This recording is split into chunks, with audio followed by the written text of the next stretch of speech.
His name was Jim. He was 35 when his mother died. The funeral was quiet, small.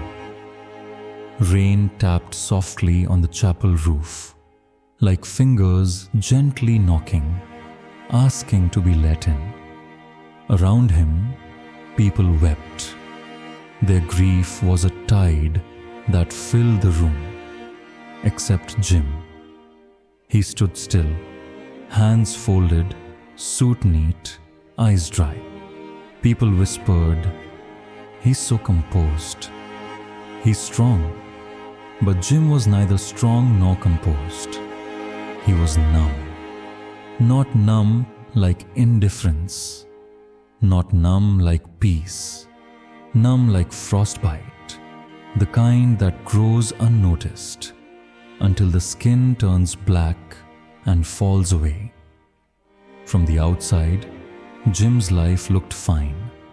A prestigious job, a respectable apartment, a polite smile. He knew exactly what to say in every meeting, which jokes to laugh at, which face to show each person. By all accounts, he was a functioning adult. But late at night, when silence gathered and he laid his work mask on the nightstand, a thought crept beside him in the dark. "I don't think I exist." He never said this aloud. He feared it would sound too dramatic. Or worse, true. Jim was not always this way. There was once a boy who screamed with joy, cried with abandon, and painted entire worlds on his bedroom walls. His mother called him her little hurricane. But hurricanes are inconvenient in school, in society, in adulthood. So, little by little, Jim learned to shrink himself, to compress, to tuck away the wildness. Don't interrupt. Don't ask why. Don't cry. Don't make things awkward. Don't say what you really think. Don't need too much. Don't feel too much. The wildness grew smaller and smaller until it became shameful. He stopped painting. He stopped dreaming. He even stopped laughing the way he used to. Head thrown back, eyes squeezed tight. That pure, unguarded joy. He became appropriate. And for a time he was rewarded, praised for emotional intelligence, for reading the room, for professionalism, for reliability, for predictability. No one asked how he really was. And why would they? He didn't ask himself. Then his mother died. The one person who remembered the boy he was.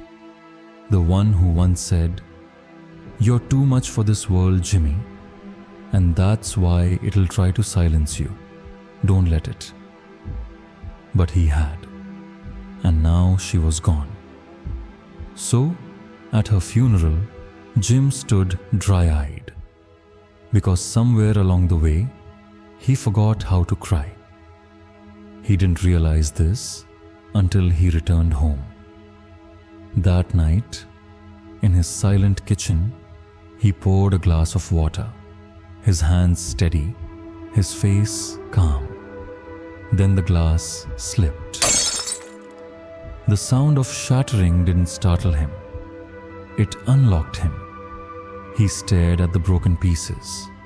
Like a map of himself he could no longer piece back together.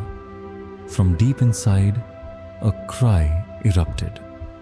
All at once, every silenced part of him broke free. His knees gave way. He dropped to the floor trembling, overtaken by a clarity so raw it felt like being torn open from within. He wasn't crying because his mother died. He was crying because he had died long before she did. she was gone, but so was he.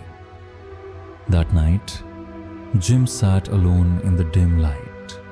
His thoughts turned inward, slow, heavy, unrelenting. A single line came to him, clear as a confession. I've spent my life becoming someone I can't even stand. He repeated it in his mind. Not a vow to change. Change is surface deep. He wanted to find what remained beneath the layers he had built to survive. Not the charming one, not the successful one, not the one who blended in, but the one who once got in trouble for drawing on walls. The one who cried in front of others without shame. The one who felt everything and did not apologize for it. The one who was real. But Jim's story is not just his. Look around you. Who have you become just to survive? How much of yourself have you left behind? This is not about fixing. It is about facing. Are you brave enough to meet the person you've been running from? Because until you do, you are only living a shadow of your own life.